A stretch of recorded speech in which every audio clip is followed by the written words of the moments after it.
we do have some good news on the economy.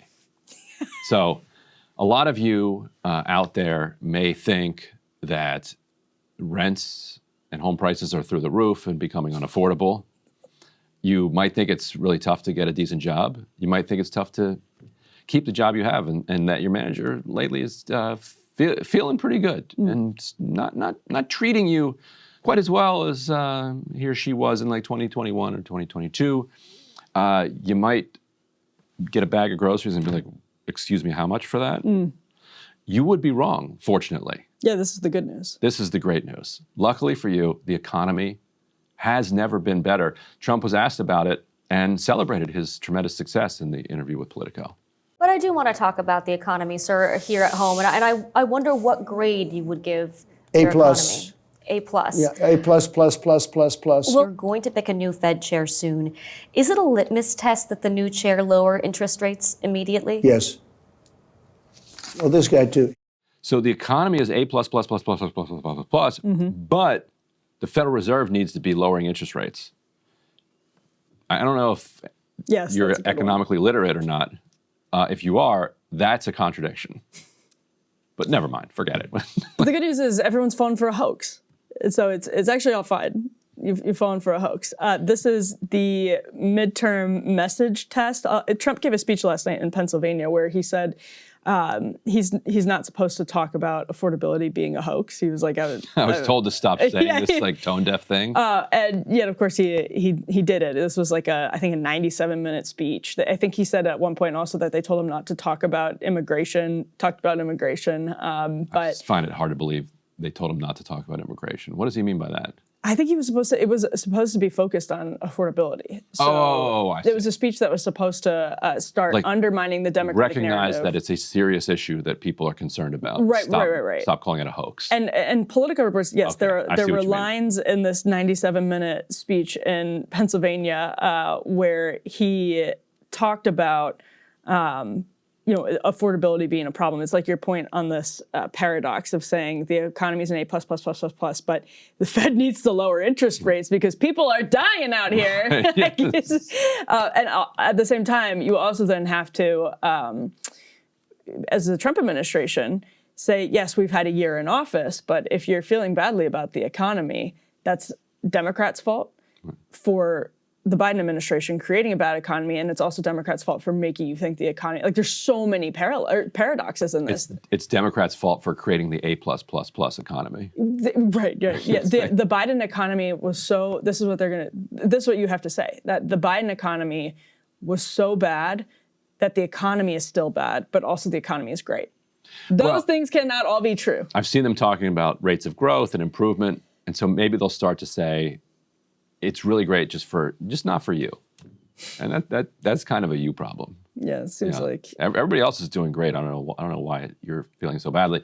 Let's look at the broader economic data. Oh, they're not rolling out the economic data, so they're major price indexes are not going to be coming out anytime soon. They're delaying a lot of different data that the Fed would like to see.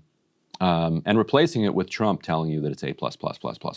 So he also called affordability a hoax twice and then said he's no longer, quote, allowed to use the phrase, as we mentioned. And he whipped out this old saw where he says, you don't need $37 for your daughter, 2 or 3 is nice, which, by the way, I agree with. It is a politically disastrous message, though, for a billionaire to be making on the campaign trail in a midterm season when people are broadly dissatisfied with the economy. So that's going to be a brutal messaging effort. They're hoping that tax cuts kick in, and by the time summer rolls around, people are feeling better. But like broadly right now, people are unhappy with the tariff policies, and businesses are unhappy with the tariff policies, saying that the tariffs are causing price hikes. So we're gonna, I think what we'll see is some holes poked in the tariff policy, big picture tariff policy. I would expect like coffee, bananas, those sorts of things to have some deals made on them going forward. I think we tried to encourage our local banana growers to increase production and encourage our American coffee producers, but apparently only the Hawaiians were willing to step up. And nobody else here in the continental U.S. And Alaska basically has produced zero coffee despite all of the tariffs. Like, Can't imagine. what is wrong with them? And so I think at some point you just have to recognize that the American people just aren't up to snuff when it comes to, growing coffee beans. So at that point you're going to have to back off the tariffs. But he is willing to increase tariffs on some goods, he said, if we can roll this next one. Consider more carve-outs on other goods that Americans find too expensive? Well, some carve-outs, you mean from tariffs? From tariffs, yeah, like coffee, like bananas. Sure, and I've done that beef. already with coffee. They're very small carve-outs. It's not a big deal. So would you rule out reducing tariffs on any more goods? On some, and on some I'll increase tariffs. Because you know what happens is because of tariffs, all of the car companies are coming back. So meanwhile, he says he's going to increase tariffs. Car companies all coming back. Manufacturing jobs have collapsed faster than any time since the financial crisis under Trump. It's actually rather shocking. The manufacturing jobs exploded under Biden and are collapsing under Trump. Apparently there's $20 trillion flooding in. I saw Batya saying that on the network she's on now. $20 trillion is flooding in because of tariffs. What are they doing with this $20 trillion if they're actually firing tens of thousands of manufacturing workers every month? So Reason had a good roundup, and obviously Reason libertarians They don't like tariffs, right? detest tariffs, but they had a good roundup of just the big, like the aggregate picture right now, looking at surveys of business owners and the data overall. And so that's where I think, as sympathetic as I am to the point that Batya is making, that some of this is necessary, and some of this, in the long term, if done correctly. Right, we're both sympathetic to the idea that we need a manufacturing base. 100%. And that we should have federal policy to encourage it. 100%. Including tariffs. Right. And so I'm not completely closed-minded to the possibility that if this continues, if these policies continue and are done really strategically in a year or 2 years, that the costs are worth the benefit, worth the benefits. But right now, these tariffs have been haphazard. The haphazardness has continued since the Liberation Day period. And that is creating an environment I don't even think is a fair test of industrial tariff industrial policy, because no, it's not. Yeah. It's on the one hand, yes, there is some leverage for Trump being the kind of madman Nixon figure where you don't actually know what he's going to do. You just hope that different companies are betting on the U.S. They got these big tax breaks for manufacturing and all of that. But that actually has to work in the long term. And so far, prices are higher and manufacturing jobs are continuing to slip. And manufacturing as part of GDP is still not going up. Right. So. Right, and it seems like the main reason for that is that if you manufacture something here in the United States, there's a 99% chance that significant amounts of your inputs come from overseas. Mm-hmm. And there was no accounting made for that in the tariff policy. So the idea would be, okay, well then you're going to encourage domestic manufacturers to make those inputs. Mm-hmm. But in the meantime, the American companies are just going out of business. And so then there's no incentive to have the inputs made domestically because your customers are out of business. Right. Or they moved overseas where they don't have to pay the tariffs. So Jameson Greer, obviously, the trade representative, U.S. trade representative, and this is, I'm reading from the Eric Boehm piece in Reason that I just referenced, said he gave 2 points or 2 ambitions of the tariff strategy, 2 metrics by which you could judge the tariff strategy. He says the trade deficit needs to go in the right direction, and manufacturing as a share of GDP needs to go in the right direction. Now, you may agree or disagree with those as metrics, but they're what the administration has set for itself.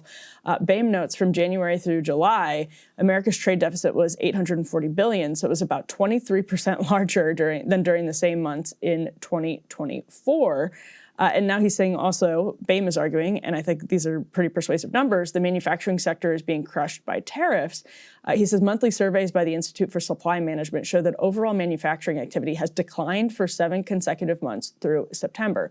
So that's brutal for the aggregate picture because the administration has listed all of these examples of manufacturing being brought back to the U.S. The Wall Street Journal highlighted this like fascinating example of Sharpie, which bet on the U.S., opened this factory in Tennessee, brought new jobs to Tennessee. But then you have this separate survey that Bain points out. This is from the Dallas Federal Reserve in August, found just 2.1% of business owners believed the tariffs had a positive impact. And in manufacturing, 70% of firms said they had negative impacts.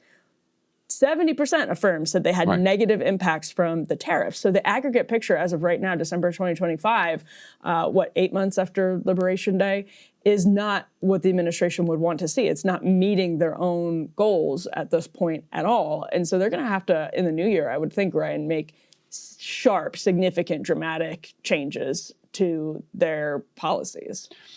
Yeah, and I think I might have said a year ago that one guess I had is that he might just tank the economy for a year and then lift the tariffs, with enough time into the midterms that you've got the economy growing again. And it feels like he did it. He's on his way. So we'll now. No, but like it would feel to consumers like this was a Trump because like things are getting better. Yeah. Prices are going down because he lifted the tariffs. Right. That'd be really funny. And then he puts them right back on in like January, destroys the economy for another year, and then heading into the presidential election lifts them again.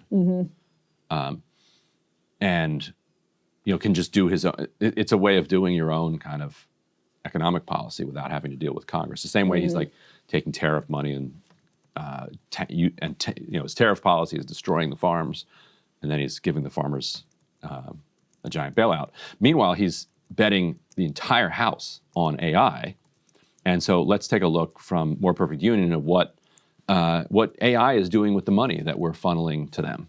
Walk into any grocery store, and on average, everything is about 30% more expensive than it was in 2020. Inflation, supply chains, Tariffs. We've heard it all. But what if something else is happening? Something intentional? What if someone is charged $2 for these eggs, but another person is charged $2.40 at the same exact store? And it's pushing prices up. 5 months ago, a researcher reached out to me about Instacart. She'd been studying their Washington, D.C. workforce. Different pay for nearly identical work. Her question, if they do this to workers, what about consumers? 5 months of digging, what we found is bigger than Instacart.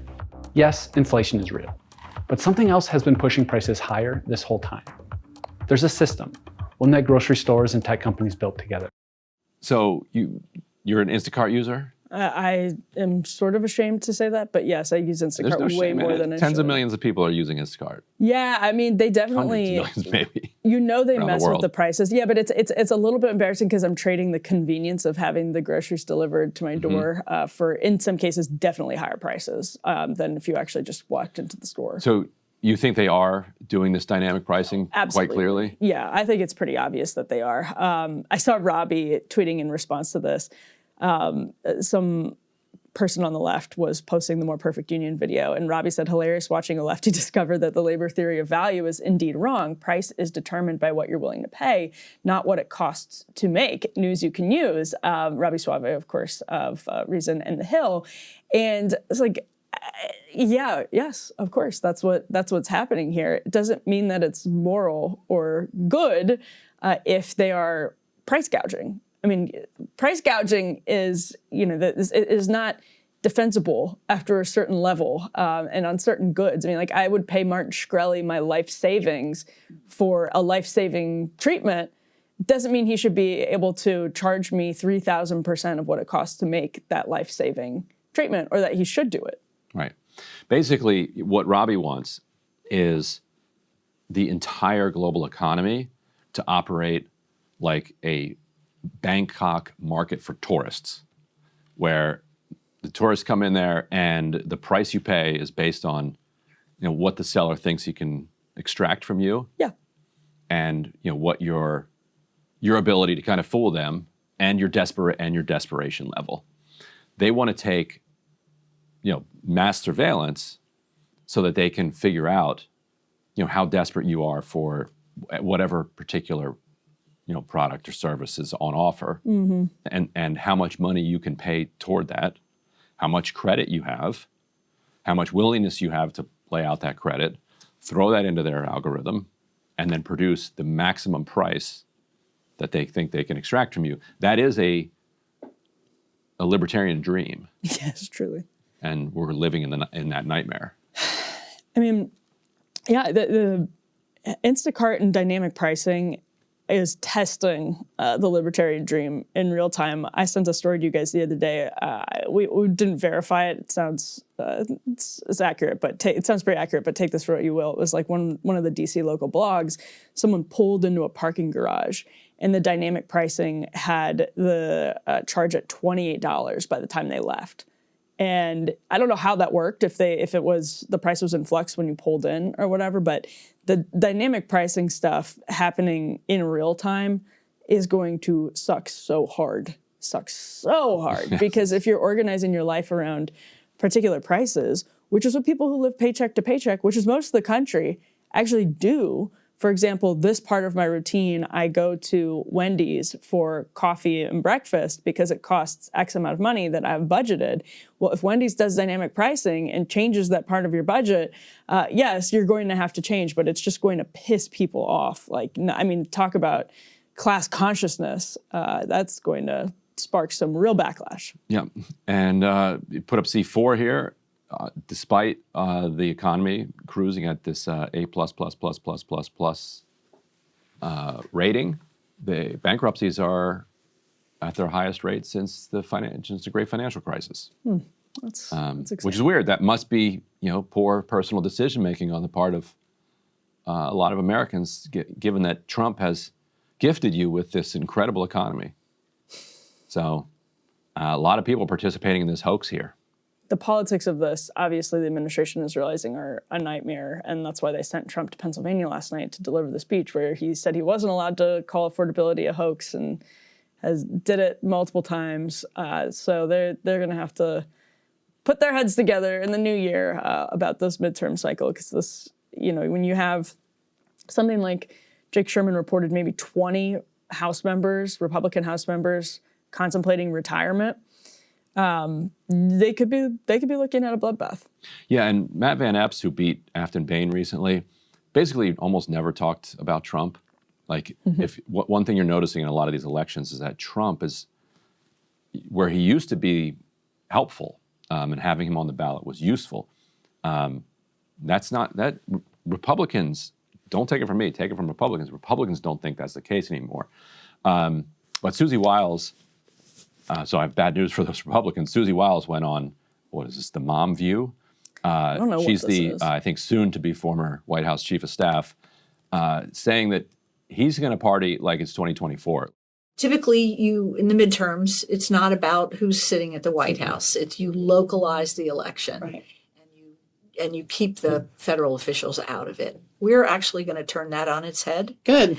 And put them on the ballot. Because so many of those low propensity voters are Trump voters. Yes, they are. And we saw a week ago Tuesday what happens when he's not on the ballot and not active.